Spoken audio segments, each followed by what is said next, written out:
Start कर रहे हैं अपना नया subject agricultural marketing trade and prices. आज हम डिस्कस करेंगे मार्केट। मार्केट के बारे में हम डिस्कस करेंगे कि इसका कंसेप्ट क्या है, इसकी मीनिंग क्या होती है और डेफिनेशन क्या है। Okay, so now market is drive from a Latin word marketers which means merchandise और ट्रेड और a place where businesses conducted.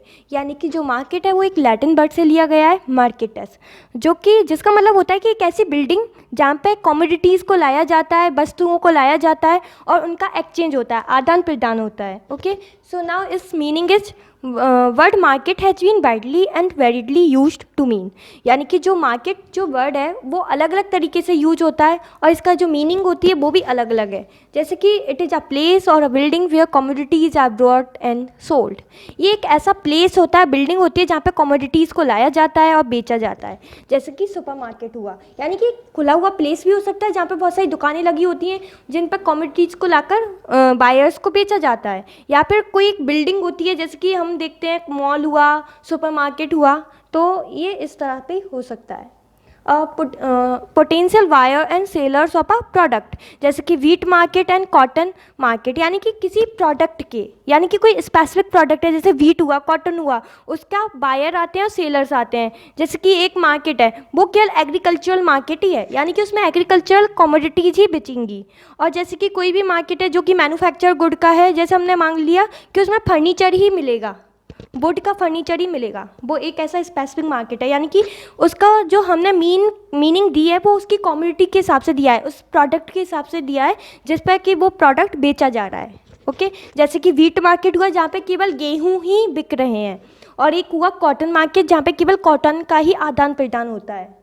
Okay, so now potential buyers and sellers of a country और a reason. अब ये ऐसे buyer और sellers होते हैं जो कि किसी कंट्री से बिलोंग करते हैं, जैसे इंडियन मार्केट जिसमें जो बायर और सेलर होंगे वो इंडिया के होंगे, and Asian market. Okay, so ये कंट्री के हिसाब से हुआ international market. And now organisation which provide facilities for exchange of commodity. और ये एक ऑर्गेनाइजेशन होती है जो कि एक फैसिलिटीज़ प्रोवाइड करती है जहाँ पर कमोडिटीज़ का आदान प्रदान होता है, एक्सचेंज होता है। ओके, अब हम डिस्कस करते हैं, ये हुई इसकी पूरी मीनिंग और ये कॉन्सेप्ट हुआ। हमने कॉन्सेप्ट समझा मार्केट का कि आखिर ये है क्या, इसकी मीनिंग क्या है। ओके, अब ना हम समझते हैं इसकी डेफिनेशन क्या है। Okay, so a market exist when buyers wishing to exchange the money for a good or service are in contact with the seller who are willing to exchange good or services for the money। ये market एक ऐसा place होता है वो जब exist करता है जब बायर्स ऐसे बायर्स होते हैं जो कि अपनी मनी को एक्सचेंज करना चाहते हैं उस गुड या फिर सर्विस। ये वाला टर्म याद रखना, इसमें मोस्ट इंपॉर्टेंट है गुड और सर्विस, क्योंकि मोस्ट ऑफ द टाइम क्या होता है जो बच्चे होते हैं वो गुड ही लिख के आते हैं, इसलिए उन्हें उनके मार्क्स कट जाते हैं। आपको गुड और सर्विस दोनों लिखना पड़ेगा।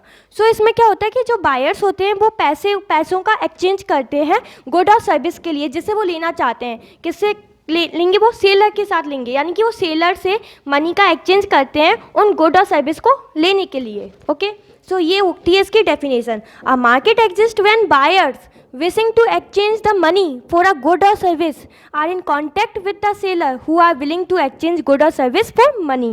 so money क्या है? इंटरमीडिएट का काम कर रहा है for exchange of good or services। okay, so now a market is defined in terms of existence of fundamental force of supply and demand and is not necessarily confined to a particular geographical location। सो क्या होता है, जो market होता है उसे अपन demand और supply के force में डिफाइन करते हैं, और ये इकोनॉमिक्स का बहुत फंडामेंटल फीचर है, डिमांड एंड सप्लाई। जो डिमांड एंड सप्लाई ये फंडामेंटल फोर्सेज होते हैं जो कि काम करते हैं मार्केट में।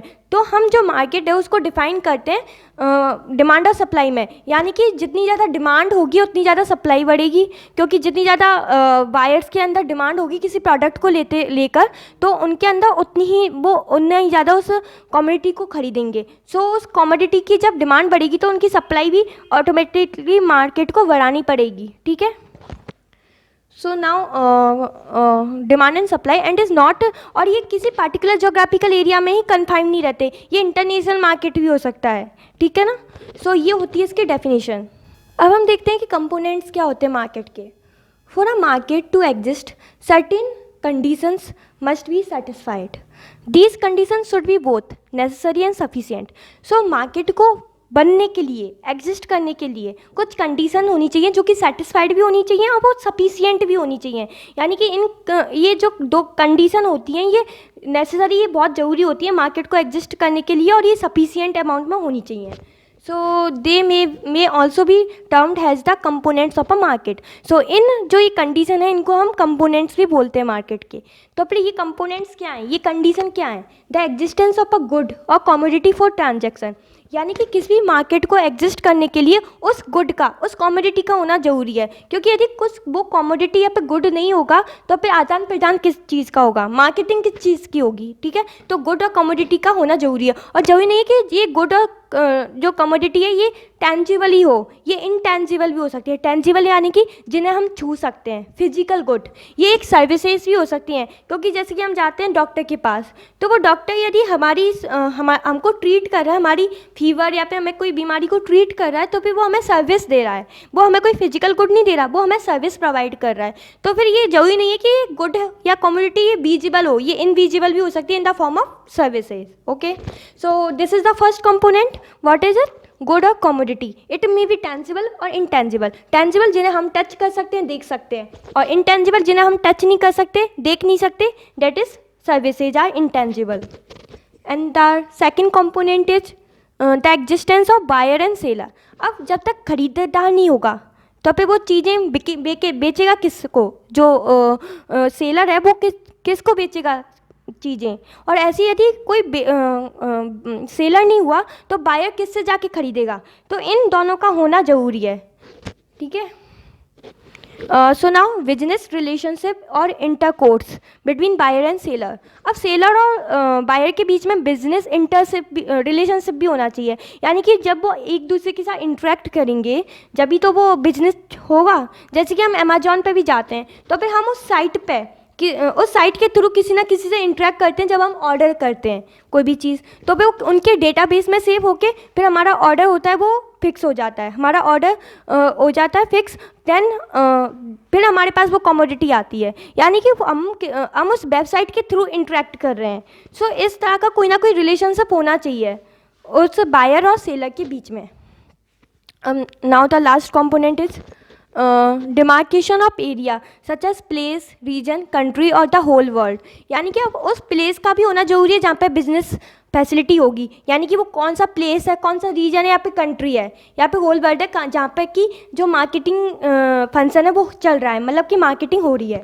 सो the existence of perfect competition or a uniform price is not necessary. अब ये परफेक्ट कॉम्पिटिशन क्या होता है ये हम डिटेल में पढ़ेंगे अपने आगे आने वाले लेक्चर में। यहाँ पे मैं आपको थोड़ा सा आइडिया दे देती हूँ। परफेक्ट कॉम्पिटिशन वो होता है जिसमें बहुत सारे बायर एंड सेलर होते हैं, और जो प्राइस होती है कमोडिटी की वो फिक्स होती है, और वो कमोडिटी यूनिफॉर्म होती है, यानी कि जितने भी सेलर है उनके पास जो जितना भी पूरा का पूरा मार्केट है उसमें जो भी कमोडिटी है वो होमोजीनियस ही रहेगी, यानी कि बिल्कुल सेम ही रहेगी, और उसकी जो प्राइस है वो फिक्स रहेगी। और इसमें जो प्राइस है वो किसी पर्टिकुलर फर्म के द्वारा फिक्स नहीं की जाती, इसे फिक्स करती है पूरी की पूरी इंडस्ट्री। सो ये होता है परफेक्ट कंपटीशन, जो कि रियलिटी में हो ही नहीं सकता। सो ये ज़रूरी नहीं है कि परफेक्ट कंपटीशन हो या फिर यूनिफॉर्म प्राइस हो मार्केट के अंदर। सो ये हमने 4 इसके कंपोनेंट पढ़े, जो एक तरह से इन कंपोनेंट के थ्रू हमारा मार्केट का कॉन्सेप्ट भी क्लियर होता है। अब परफेक्ट कंपटीशन को हम आगे आने वाले लेक्चर में डिटेल में डिस्कस करेंगे। सो आज के लेक्चर के लिए बस इतना ही। Thanks for watching.